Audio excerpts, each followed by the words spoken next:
Hoy vamos a aprender las 6 reglas clave del ataque de la mano del mismísimo Mikhail Tal y nos espera un choque de titanes entre campeones del mundo. Tal, octavo campeón mundial, juega con blancas contra Karpov, duodécimo campeón mundial que juega con negras. Y podemos ver que Karpov está eligiendo la muy sólida defensa Caro-Kann, porque todos sabían lo agresivo y atacante que era Tal, lo peligroso. Ahora Tal juega C4, que resulta ser una gran elección de apertura contra la defensa Caro-Kann. Y sé que muchos de ustedes prefieren a los aliens, y no hay problema con eso, pero aún así esta idea de verdad tiene mucho sentido. Anticipamos que las negras moverán el peón aquí y por tanto estamos listos para capturar 2 veces como ocurrió en la partida. Y ahora Karpov hace la jugada correcta, pero la mayoría de tus oponentes harán la jugada más obvia, la recaptura de dama por D5, que tiene una desventaja evidente, similar a la defensa escandinava, donde las blancas pueden desarrollar el caballo con tiempo y obtener ventaja en el desarrollo. Esa posición ya es buena para las blancas. En la partida eso no ocurrió. En jugar de capturar con el peón, con la dama, Karpov por supuesto hizo lo correcto, caballo F6 apuntando a recuperar ese peón con el caballo. Y fue lo que ocurrió, caballo C3, captura de caballo y tras caballo F3 Karpov tomó en C3. Y así vemos la primerísima regla que tomar es un error. Es una regla clásica de la escuela de Igor, evita los cambios sin motivo. Por ejemplo, en la situación actual notamos que las negras tenían un caballo muy activo en el centro y lo entregan voluntariamente. Además de eso, fortalece el centro de las blancas, que ahora tendrán estos excelentes peones en el medio del tablero. Y las negras no lograron nada. Y por supuesto que Karpov conocía la regla, pero hay que ser objetivos. Al enfrentarse a Tal, muchos de sus oponentes sentían la necesidad de cambiar piezas, incluso peones, todo es comprensible. Ahora las negras juegan G6 intentando también reforzar la posición de su futuro enroque. Y luego de D4 ambos bandos desarrollan y piezas, caballo C6, todo muy estándar, torre E1. Ahora una jugada muy buena y flexible de las blancas porque aunque normalmente en esta posición esperaríamos que las blancas desarrollaran el alfil de alguna manera, quizás aquí o aquí, tal vez incluso por este otro lado, dado que el alfil tiene varias opciones y la torre no tiene mucho de dónde elegir, entonces Tal elige hacer esta jugada que tiene sentido. Y ya más adelante podrá decidir dónde colocar el alfil. Esto también por si acaso evita que las negras avancen el peón y ataquen el centro blanco. Las negras juegan torre E8, una jugada bastante curiosa. Parece que Tal hipnotizó a su oponente, jugó torre E1 y las negras responden con torre E8. De hecho, había rumores de que Tal podía hipnotizar a sus rivales con su mirada penetrante. No sabemos si eso fue lo que sucedió, pero simplemente su estilo de juego era tan inusual que a menudo confundía a sus oponentes. Como sea, en este caso resulta algo curioso que las negras hagan una jugada tan rara. Bueno, probablemente no sea lo mejor, pero tiene algo de sentido. Las negras están intentando jugar E5 y golpear en el centro. Tal juega alfil G5, lo que desarrolla el alfil y además clava este peón impidiendo que pueda avanzar, o al menos no en el futuro cercano. Y ahora las negras jugaron alfil E6, una jugada que muchos no entendieron por qué Karpov hizo ese movimiento. Pero en realidad, ¿a dónde más podía ir ese alfil? Las negras no quieren desarrollarlo aquí porque podría ser capturado y se daña la estructura de peones. Alfil G4 era la jugada más natural, pero el problema para las negras es que después de H3 el alfil debe capturar este caballo, pues no puede retroceder, que quedaría atrapado. Y cambiar en F3 no sería el fin del mundo tampoco, pero los jugadores fuertes normalmente no quieren darle a su oponente la pareja de alfiles, esa ventaja. Por lo tanto, a Karpov probablemente no le gustaba esa opción. Y entonces desarrolló el alfil aquí, quizás con la idea de moverlo más hacia el centro del tablero más adelante. Sin embargo, eso nunca ocurrió, porque de repente Tal sacrifica su torre, lo que nos lleva a la segunda regla. Regla del ataque, directamente de Tal. Decía, hay 2 tipos de sacrificios, los correctos y los míos. Bueno, el problema aquí es que obviamente no hay un ataque claro, ni un jaque mate evidente como resultado de este sacrificio. Además, tampoco es claro cómo van a atacar las blancas después de eso. Pero ese era justamente el punto de Tal. Él sabía que siempre es más fácil atacar que defender. Y este sacrificio abre un poquito la diagonal contra el rey negro y en general debilita la posición del enroque de las negras. Por lo tanto, potencialmente permitirá a las blancas seguir ampliando su ataque más adelante. Y en general para las negras es mucho más difícil decidir qué hacer luego. Así que una vez más la idea es lanzarse al ataque incluso si no es completamente correcto. Siempre es más fácil atacar que defender. Tal continuó con alfil C4 apuntando a este peón, Karpov lo defendió y Tal lo atacó una vez más. En este punto Karpov hizo una jugada que parece muy natural, caballo D8, defendiendo el peón, lo que nos lleva a la tercera regla. Mirar hacia atrás tuerce el cuello y tu posición. Creo haber descubierto que los movimientos hacia atrás suelen ser erróneos, aunque no haya una explicación clara para ello, pero es como una regla práctica. Siempre que vayas a retroceder con una pieza deberías cuestionar esa decisión, porque repito, muy a menudo está mal. Y en este caso piensa en esto, las negras están encadenando a un bulldog muy saludable moviéndolo atrás solo para cuidar algo insignificante. Y eso es de verdad muy triste, ¿no te parece? Así que normalmente es mucho mejor incluso ceder un poco de material pero seguir activo. Y la computadora de hecho sugiere aquí una idea brillante para las negras. Inicialmente jugar rey h8 para evitar ese movimiento pasivo defensivo y esquivar el jaque. Y en esta posición la computadora recomienda caballo e5, una idea muy bonita que permite a las negras cambiar algunas piezas. Y con eso ralentizar el ataque de las blancas. Gracias a esta interferencia, las negras intercambian caballos o si las blancas capturan en e5, eso permitiría a las negras capturar el alfil en e6. De cualquier forma, las negras cambian algunas piezas que es bueno para el defensor. En la partida real, sin embargo, Karpov retiró el caballo y tal juega torre e1, lo que nos lleva a la siguiente regla del ataque. Lleva todas tus piezas a la fiesta. Y esta es la cuestión. Cuando escuchas esta regla, parece algo completamente lógico. Sin embargo, como entrenador de ajedrez, analizo muchas partidas y puedo decirte que esta es una diferencia muy clara entre jugadores principiantes y avanzados. Cuando veo partidas de principiantes, muy a menudo encuentro posiciones donde una o ambas partes se quedan con sus torres del flanco de dama en sus posiciones iniciales, cuando el resultado de la partida ya se ha decidido. ¿Lo recuerdas? Y si observas a jugadores fuertes, eso rara vez ocurre.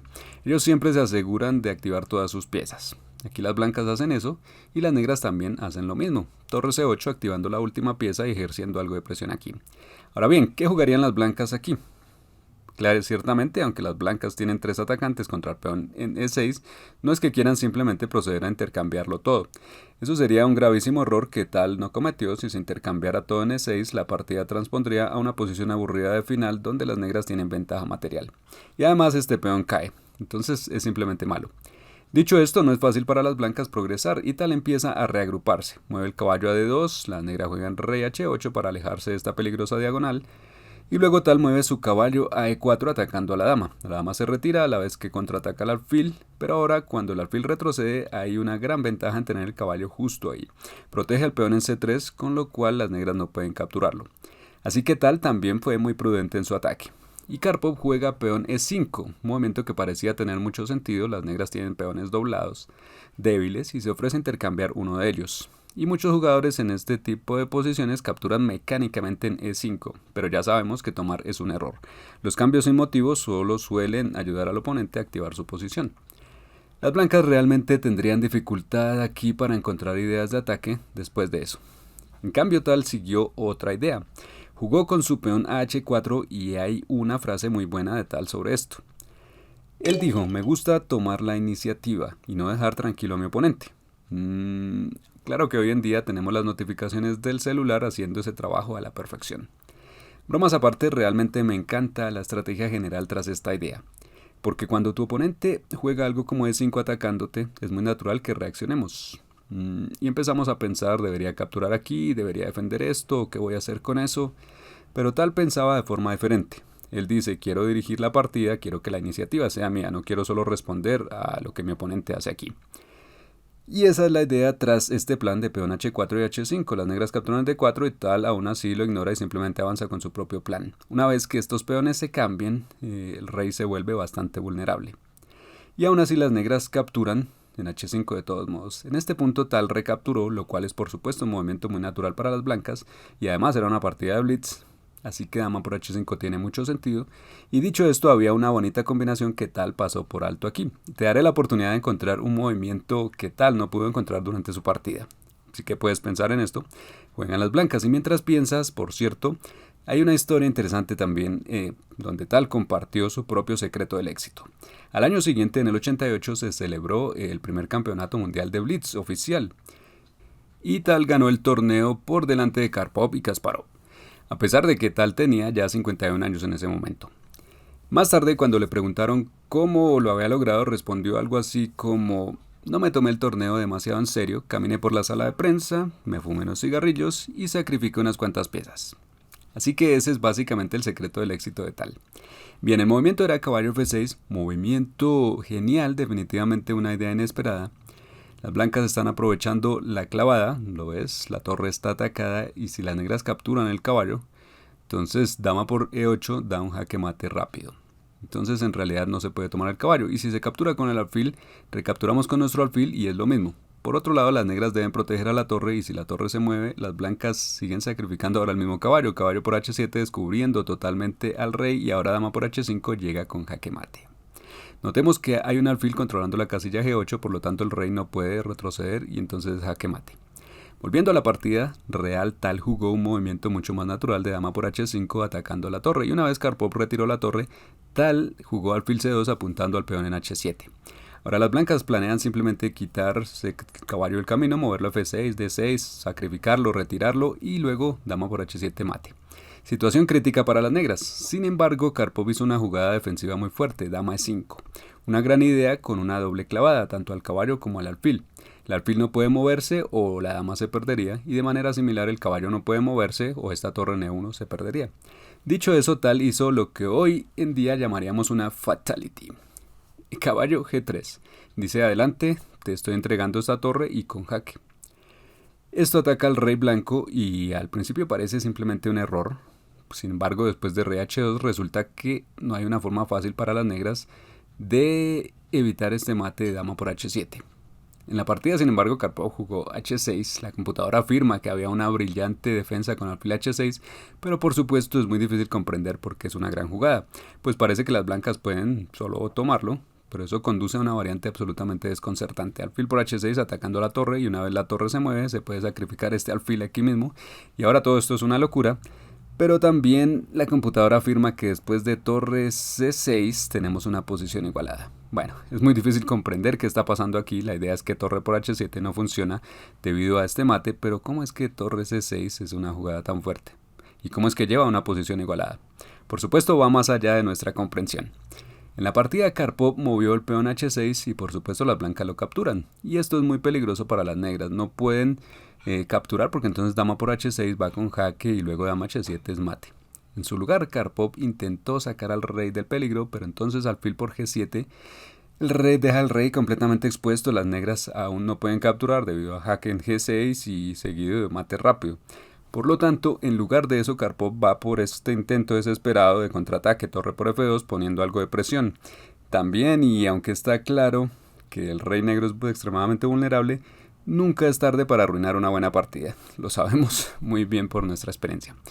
Pues ahora estoy seguro de que muchos jugadores aquí harían algo como esto, solo esperando a que se diera un mate rápido, pero entonces el rey se va escapando y así con un par de jaques te das cuenta de que en realidad el rey se escapa y la posición sigue siendo muy incierta. Esto nos lleva a la siguiente regla del ataque. No solo persigas al rey, sino arrincónalo. Piensa en esto, ahora mismo tenemos al rey esperando solo sin defensores y es fácil para nosotros seguir creando más y más amenazas. Sin embargo, si solo empiezas a dar jaques, el rey escapará y se acercará al resto de su ejército y después de eso estará mucho mejor defendido. No queremos eso, por lo tanto necesitamos dar jaques de una forma en la que el rey sea apartado de esas casillas vitales por donde podría escapar, retirarse. Y Tal hace eso justo para mantener al rey aquí mismo, aquí en la esquina, y así poder dar mate exitosamente. Es por eso que llamamos a estas partidas inmortales. Si quieres saber cómo aplastar a todos con la apertura más desagresiva para las blancas, mira este video y que tengas un excelente día.